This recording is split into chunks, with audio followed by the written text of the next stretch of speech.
welcome back. What we're going to do now is play a little bit with all of these things that we want to have in the garden.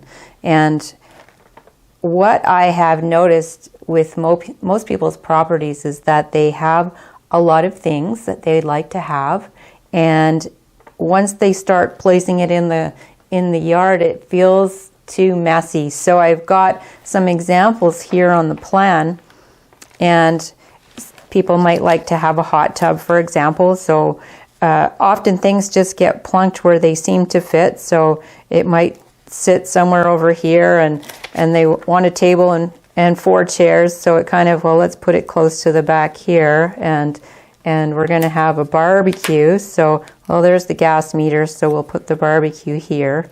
And then the fire pit is going to have to fit somewhere over.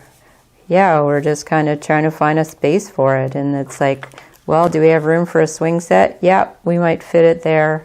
And then the shed. And it feels like the yard is full now. And often things are just lined up against the house, lined up around the property line in that way. And it seems a bit frustrating, I think, to most people that it's not beautiful. And it's functional.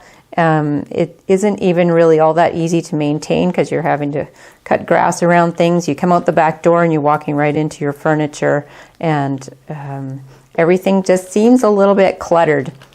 So that is the reason why I moved towards the circle concept, because what it does is it starts to bring you out from just lining things up like this into, can we create something a little bit different? So we might put the table and chairs on here, and as soon as we can roll that around, we can see that the pathway, if you see the line underneath of here, all of a sudden the pathway starts to make sense with the sitting space. And it could be, oh, well, what if we tuck the table and chairs over here? Whereas if you start directly with a patio, this is what most people will do, is to push it right up against the house, and then everything else has to work around that. And it might even look more like this. So you're walking across your patio. So what happens for me when I see this is that part of your patio is lined up beside the gas meter, the tap, and a basement window. And to me, this is not a lovely situation right here. So I would prefer to see a different option. So when I moved to the circles, and in some cases I'll put this 16-foot patio onto a circle, and I'll say, you can see as soon as I do that, it becomes, oh, it doesn't have to live right here. All of a sudden it starts to move and find perhaps a different home that coordinates with the traffic flow. And you could see it could even move up into this space, and it isn't really that far from the house. So this is where we start to look at the size of the space versus what size of patios you're going to have. Because if we look at a fire pit, I've made quite a small fire pit patio here, so the chairs would be quite tight. And we'll come back and look at that one. But if I say, well, I really would like a table and chairs out here, and if I went back to the original way that we often will do things, just find my barbecue here. So now the barbecue is living there, and we're saying, well, I don't have a dining room table, and there's no hot tub yet, and a pizza oven. I was really hoping to have a pizza oven, and a projection screen so we can watch the game outside. So what you will find by using these symbols is that you'll get real right away about what is actually going to fit in your property. So instead of just one patio space, you might end up with a second one, and thinking of the room for a lot of people like the harvest table kind of thing.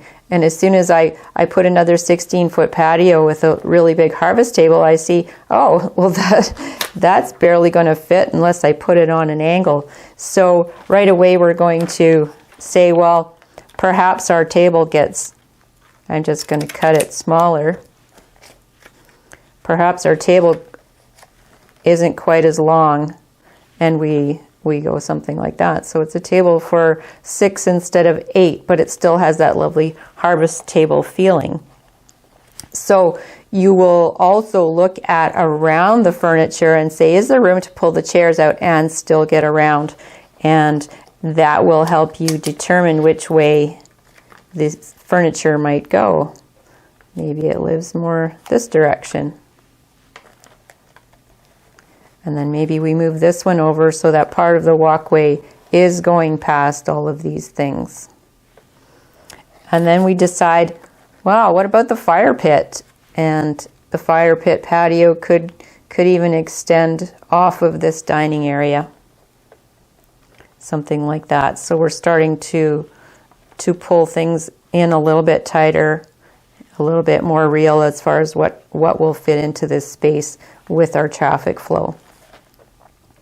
So I like to play with this because sometimes we can say, well, let's do a gas fire table here instead of having a big fire pit. So instantly we've been able to make a good decision for this particular property based on the amount of space and what sort of things they like to do. So it's not like this is the ultimate arrangement for everyone. It is what works for this particular situation. So that's why I've included a lot of symbols into the package so that you can do this exercise and say, you know what, I think it really doesn't fit.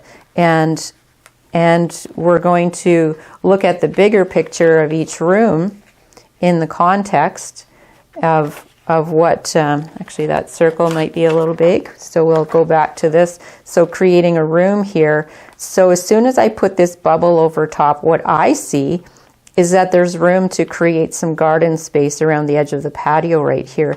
That ties in with the lilac tree. So we might go and pull in a few extra shrubs and tuck those in, or some perennials underneath. And all of a sudden we're starting to get a sense of now this feels like a garden space, whereas before it felt like something that was blocking. Just by having it in a slightly different location, all of a sudden some magic happens. And you can see that we still have room for some other things to happen. So I would encourage you to play with your own symbols. I have deliberately made them very hand-drawn looking. I wanted to encourage you to be able to make your own. And you might say, I didn't do a very good job coloring, but that is what I was after. It's like you might want to color your own and have your own special look to the whole plan. So go ahead and enjoy creating these symbols on your own. So if we go back to our rooms again, we can find that we can tighten some things up. And I'm going to pull a few things from here. We could still have the pizza oven worked into this, and we can say, well, maybe it lives back here. Or if we turn this table so it's a little closer, it could live back here and become a bit of a feature. So if I put it on an angle, for example, it feels like almost like a fireplace situation, and the table can double as a place to put the pizzas. And wood storage, then you would say, well, maybe it just sits right here beside the pizza oven. It doesn't get a huge special fixture just for piling wood. And what else could we put in here? The projection screen. We did notice that we wanted to block a view over here. So it could be that we can put a screen somewhere here that will double as privacy, and you can sit around the table and have something to watch. So that's where we start to pull things together, and it feels quite nice. So a barbecue is often, I find them a little bit ugly, so we can say maybe we could put it against the wall of the house, and there is going to be some traffic flow going through here, and we still haven't put in our garden yet, so that might be another thing that happens.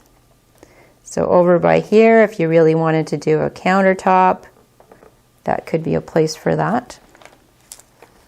And we are able to bury gas lines, so you could even pull the barbecue over into this corner. And all of a sudden, this starts to feel like a kitchen area. We've got a kitchen and dining area building up here, and the living room setting feels quite comfortable. It has some shade. This will be in the sun, so there's a variety of experiences happening. And I'm being mindful of my threshold area, that I'm not putting chairs right there. In this case, we might have to trim the lilac up a little bit higher so it becomes a little canopy over the furniture area. Now, let's talk about this hot tub, because, like I say, they can be a little bit ugly. So when I am looking at, we have a projection screen over here. Often people will like to watch the game from the hot tub as well. It may be that the hot tub could live somewhere here.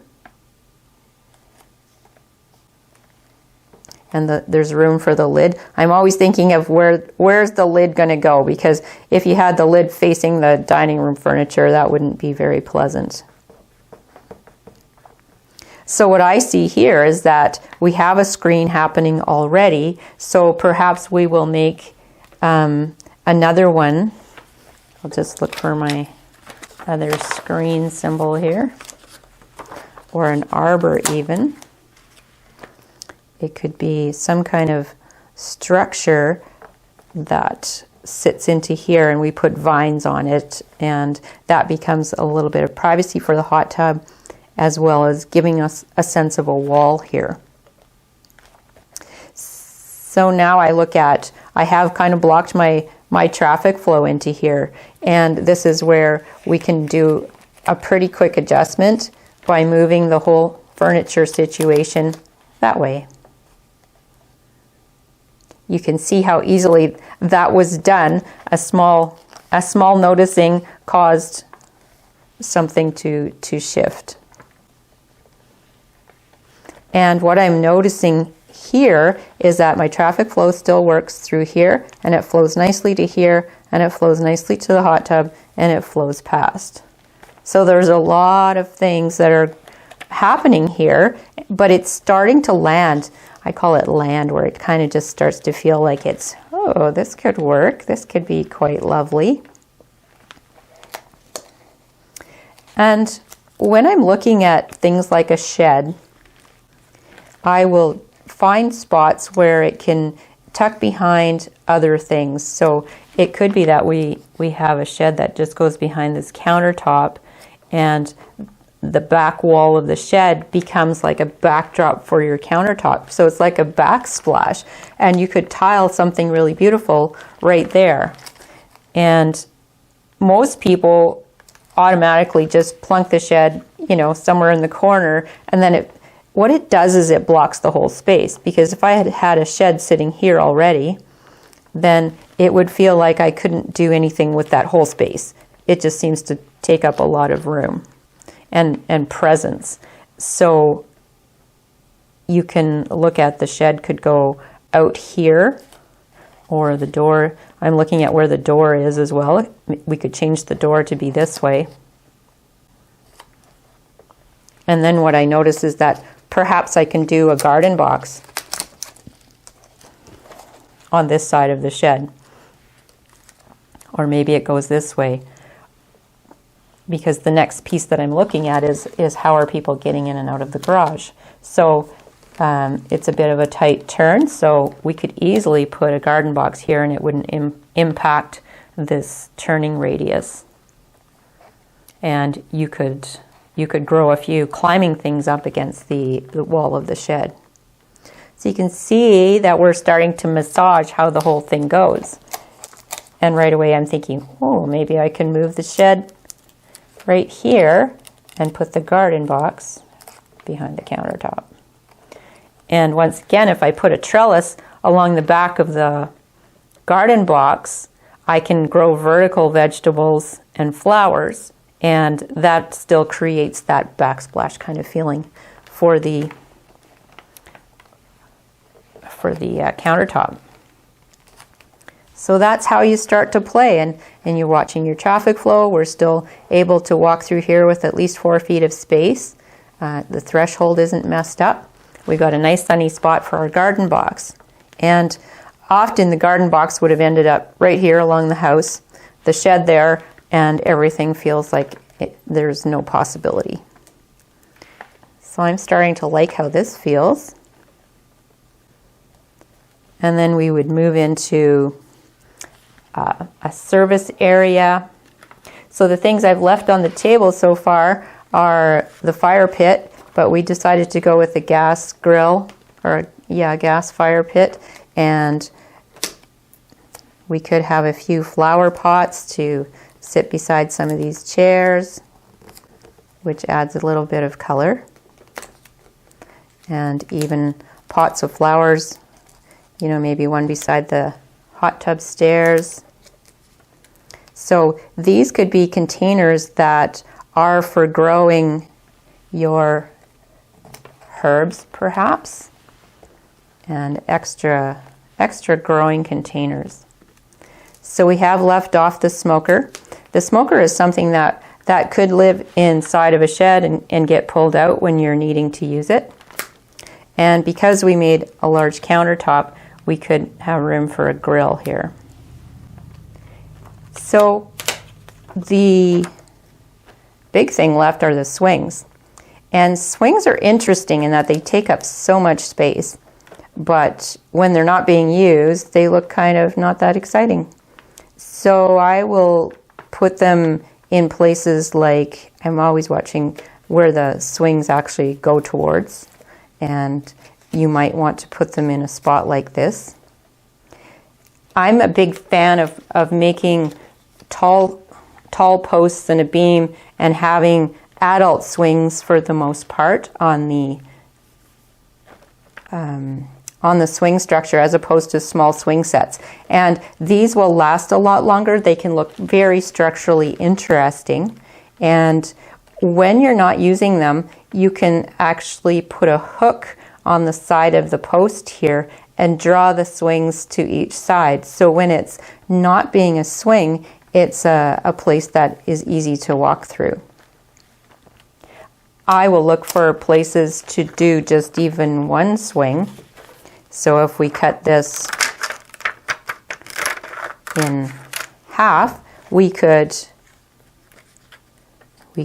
turn this into a single swing and use a side yard, and it could be arbor when it's not being used and a swing at other times. It could even be tucked into some really funny little spots, even like this. I wouldn't do it near the door though. So play with that, because it can look quite lovely in on an acreage property to have a swing acting as a doorway somewhere. As long as there isn't anything obstructing or somebody will jump out in front, that would be the main objective. So I would say possibly over here we could do a nice swing that separates this pathway from the service area that's going to happen over there.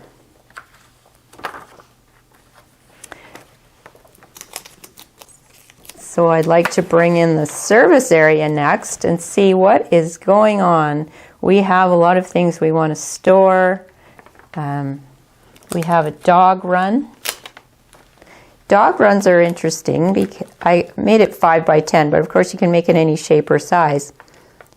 I'm always looking for what happens in the winter, because I live in a winter climate, what's going to happen in the winter when I let the dog out. So when I look at this particular pathway, I'm thinking, oh, well, I could have the actual dog run go around the side over here.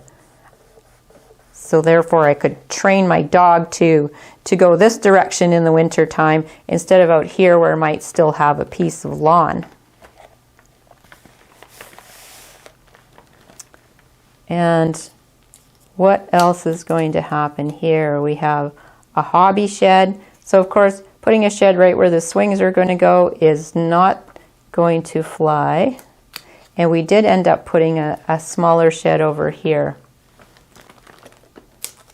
Bike racks are another thing that can be tucked in somewhere.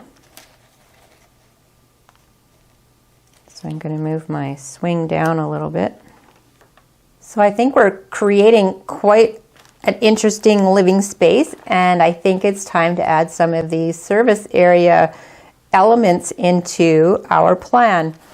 And these are areas that I call a service area. Can include things like composters and dog runs and wood piles and all of those things that aren't really particularly ornamental.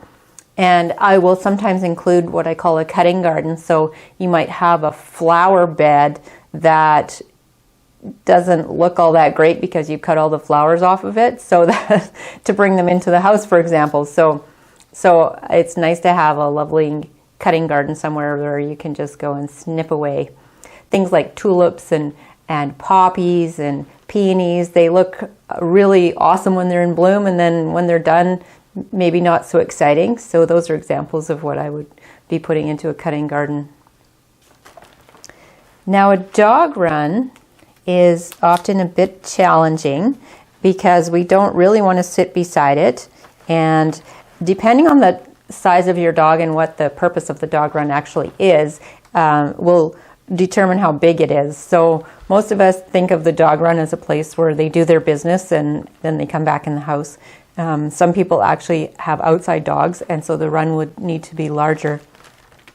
So in this case, we have a 5x10 dog run that we're going to try to fit somewhere. So I look at, from a winter standpoint, I kick the dog outside, and the dog's going to go around the corner of the house to an area of the lawn where it's not going to wreck the lawn, and maybe be over here in between the basement windows, something like that. And then we would like to have some rain barrels. So I'm looking at near the downspouts, we'll tuck in a couple of rain barrels. We will put one at the other end of the house. And composters. I like to have two composters. One is from last year's leaves and garden items, and they're breaking down into soil, and then I have a fresh composter that is for the current year's product. So I look at this, and there isn't really room for both the dog run and the composters. So I might kick the dog run over here, put the composters here where they'll get a little bit of sun. I also like dog runs not to be in full sun so they don't get too hot. So the dog doesn't get too hot and the dog's business doesn't get too hot and smelly. So we can have a couple of composters here. Another option would be to move the rain barrel more around the front corner here and move one of these composters to the other side of that basement window. So now you can see why we've measured all of these things, because we're having to work around them with a few things. When I first thought about it, I thought, oh, it would be lovely to have a work table over here against the garage wall where you could do potting and that sort of thing. But when I start to look at the overall room that we're creating, this essentially is a room on the side of the house, that it makes more sense that the work table might go over here next to the composter. And you could have storage underneath of the work table for a few tools or some containers or supplies, so they're a little bit out of the weather. You can also use the back wall of this area to put up some hooks where you could hang things. You could make a little sheltered cupboard. There are a lot of things. You could do a piece of art on this wall, and this then would start to feel like quite an interesting little garden development area where you've got everything you need handy to do some interesting things with plants. So then the dog over here is away from all of that, and I might be inclined to put the hugel here over past the dog run. And a hugel's sort of like a composting system in which you would use more sticks, branches, bigger material, and you have some soil mixed in with those. So over time we'll create an incredibly good soil that you can use in other areas of your garden. So it's a good way to use twigs and branches that normally you would chop up and bundle and put into the compost or into the garbage for garbage pickup. So I like to use this as a system for keeping all the material as much as possible on the property and making good use of it. So one other thing that we have for our service area are garbage cans. And I think garbage cans don't really go with either of these spots because the garbage is collected at the back. So we will just keep them back here by the back pole. They'll either go this way or this way and get put out on garbage day. So I think they probably don't make sense to become part of that service area room that we were creating. And another element that, if you have room, are bike racks. So you can make like a back wall area, for example, for bike racks, as long as they're not interfering with things like swings. So that's a possibility for that area here, because being behind the lilac, you're not seeing it quite as much. So that could be quite handy, a little more secure than in other areas. Another option is that you find a place inside the garage and they have their own rack there for the summertime, and in the winter they get hung up. Because when we're looking at a limited amount of space, you want to think of, well, what are the sight lines from the table, from the chairs, over to this area? Would I prefer to have flowers perhaps instead of looking at the bikes? So I might say I'm going to put some berry bushes back here, although they're facing the north side. So if I moved my swing over a little bit, that lilac's getting trimmed again, keeps getting trimmed, and we put our berry bushes along here, then this starts to work really well. This has shrunk in a little bit, so the swing or the arbor, depends on if it's hanging up or not, works as a lovely threshold entry into that space. I love hammocks, and you'll notice that I've put them in the symbols, and sometimes you can add a bench or a hammock or something interesting into one of these service areas so it becomes more of a room. And we do have a small space by the basement windows where we could put a small bench, smaller than my square that I've drawn. And it's nice to have a bench so you can put extra pots on it, or just to sit down for a moment and smell the breezes, and it becomes more of a room when there's a place to rest. So if you have the space, doing a hammock in a little tucked away corner can feel really awesome. The it's a bit narrow right here, so I'm kind of eyeing, what if I put the hammock over on the corner here so it's somewhat in the shade and in a traffic flow that isn't highly used. So a hammock, just like the swing, can be unhooked and pushed to one side, hung up on one side of the hanger, so that when it's not being used, the traffic flow is quite free.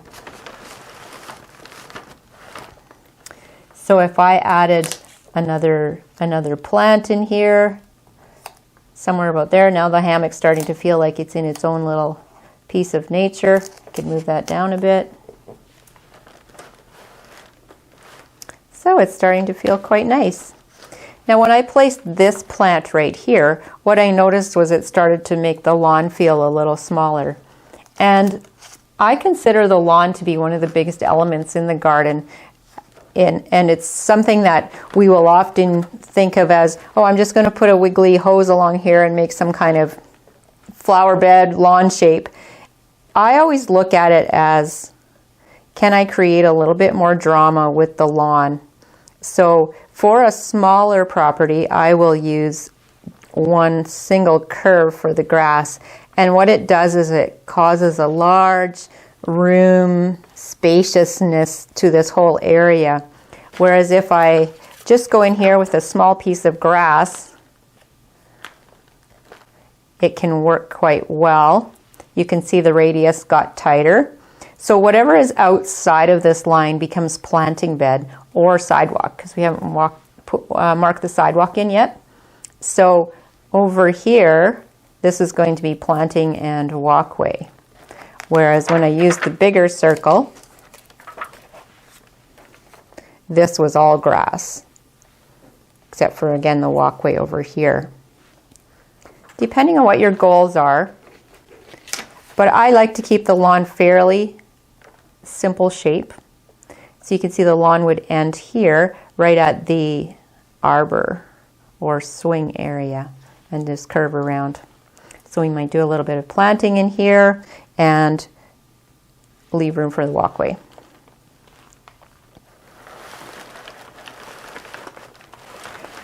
We have put quite a few things into this garden space, and when I look at the table, I'm thinking maybe we'll still shrink this table a little bit more. It might go down to a 4-seater. So I will just take this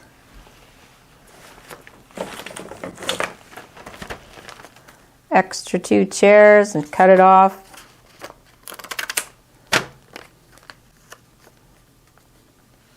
So when we have a 4-seater here, you can see that it's going to be more spacious to walk into that area. So don't be afraid to adjust your furniture to actually fit what you have.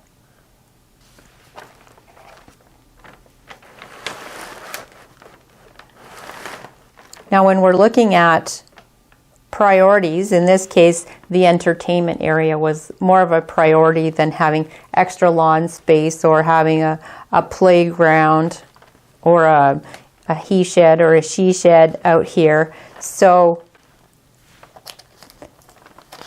you can feel free to make whatever arrangement that you need to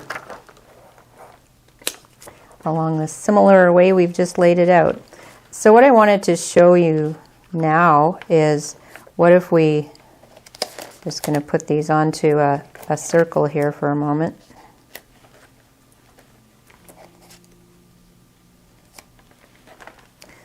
So what can happen at this point is we can play with how are things laid out. I'm just going to move the shed off for a moment, and we can also do a bit of a 45-degree angle on here. And you'll see that it can change again how the whole property operates.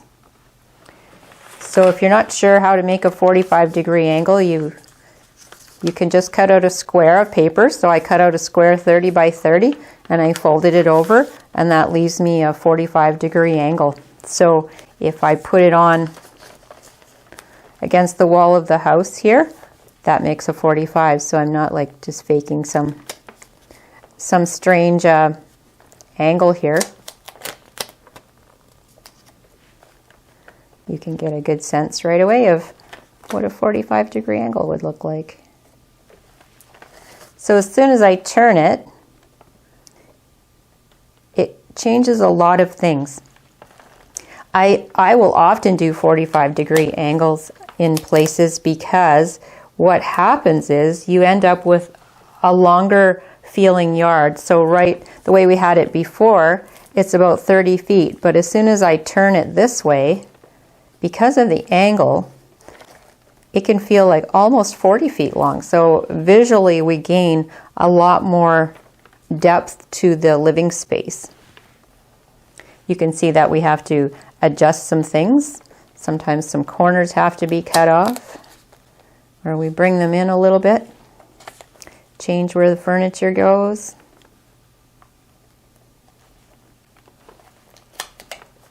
I really love what 45-degree angles do. It kind of stretches your mind a little bit into a new idea. So I would encourage you to put a piece of trace paper on your first example and then do a second one. So again, we're making concepts like we did in the beginning. We could even put our hot tub on an angle. Still have a screen here. Maybe this projection screen goes on the other side of the hot tub, so now you'd be a bit close looking at it from here though.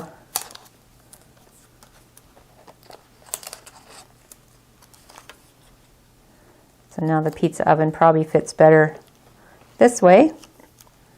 Wood storage still works.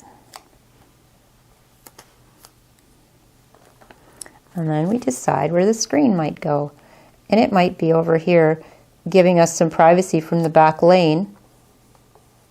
And if you're sitting again at the table of chairs or in the hot tub, you'd be able to see the screen. So looking at our traffic flow, going through here still works great. And I'm eyeing this spot right here as a place where I might put a plant or some sort. So when I'm sitting in here, there isn't a sight line into the back alley. So this arrangement is going to have less as far as grass, just the way we're headed. It feels more like a larger entertainment space. One thing I wanted to mention was when we decided that it wasn't big enough to have the first patio there, just making one bigger square would have not been as interesting as far as potential for layouts of these areas. When I see what we've got going on here, we could say, well, what if we did make this patio bigger now? What would that do to how the whole space functions? A lot of people are going without lawn, so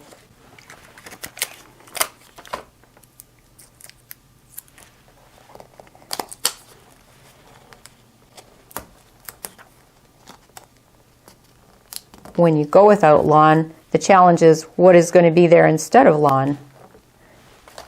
So once again, I'll check to make sure that I'm staying on a 45-degree angle, which is generally just easier to build, and it looks a little bit more organized and solid. And you can see that this patio is going a little bit off here.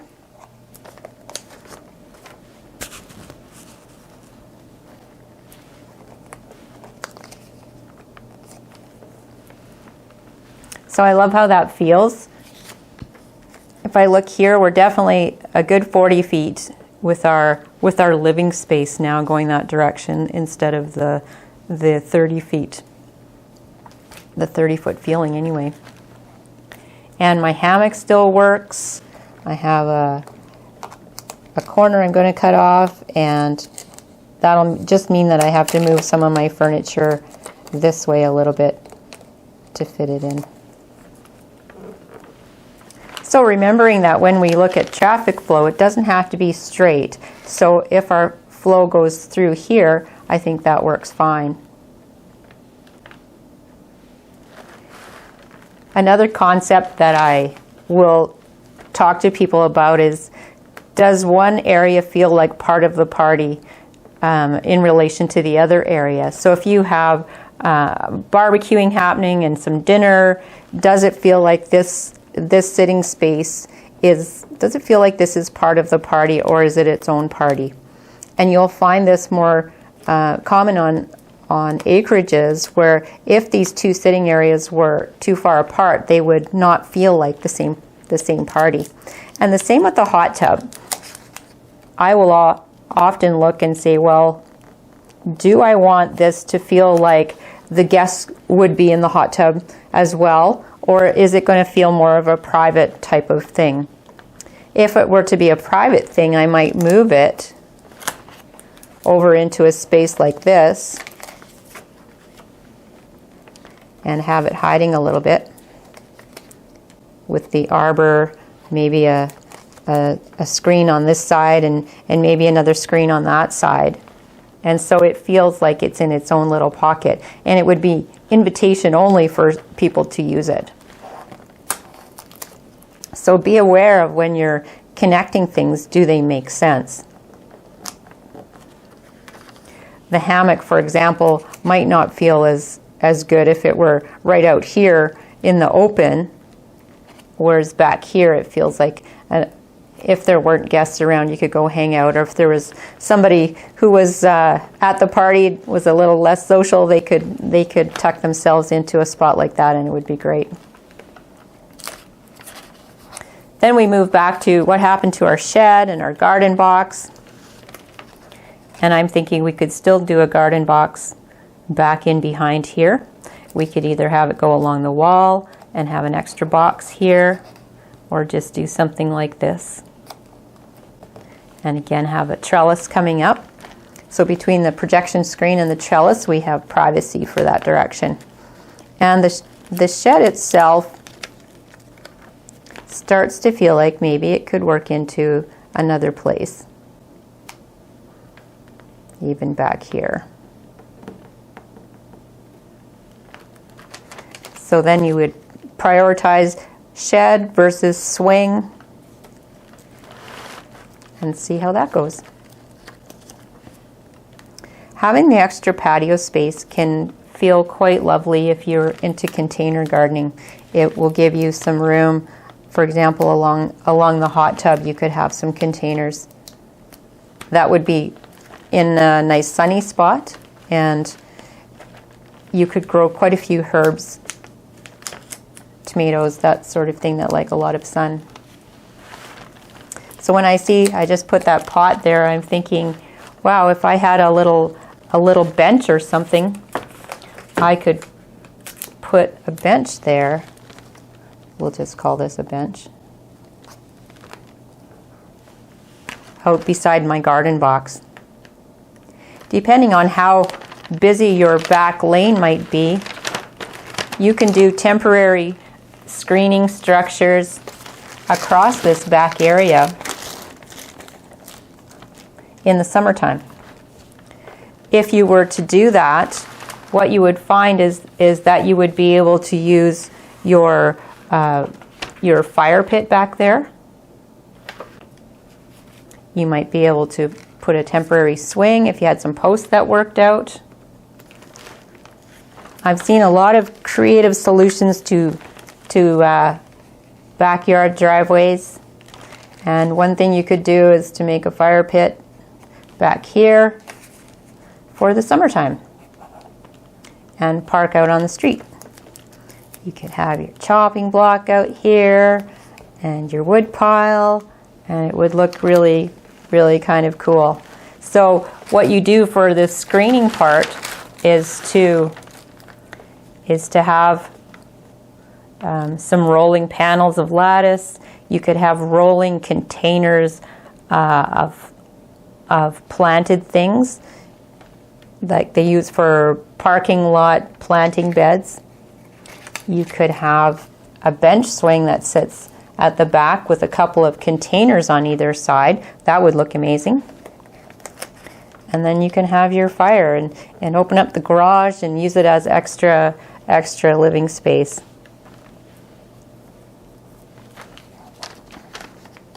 So doing this process can encourage you to look at things from a whole new perspective. And I often will keep my 45-degree angle going. So I might do this with the bench swing. So for those of you with a back entry garage, this could be a very good use of the beside the garage space, and keeping your whole system again on that angle. If we look at how much distance this was, it's about 30 feet is the garage, and again, if we go this direction, we're gaining 36 to 40 feet of visual space. I hope that was an enjoyable exercise, looking through all of these parts and pieces that are moving around and seeing how we can consolidate them. Often people will be surprised at how many things I can fit into their landscapes, and they said, we didn't think we had any room, or there wasn't enough room for all of the things that we wanted. And in some cases, depending on what they are, it's true, but we can definitely pack in a lot more when we start to think of things as individual rooms that are floating within the landscape, as opposed to lining up everything around the outside edges. So have fun playing.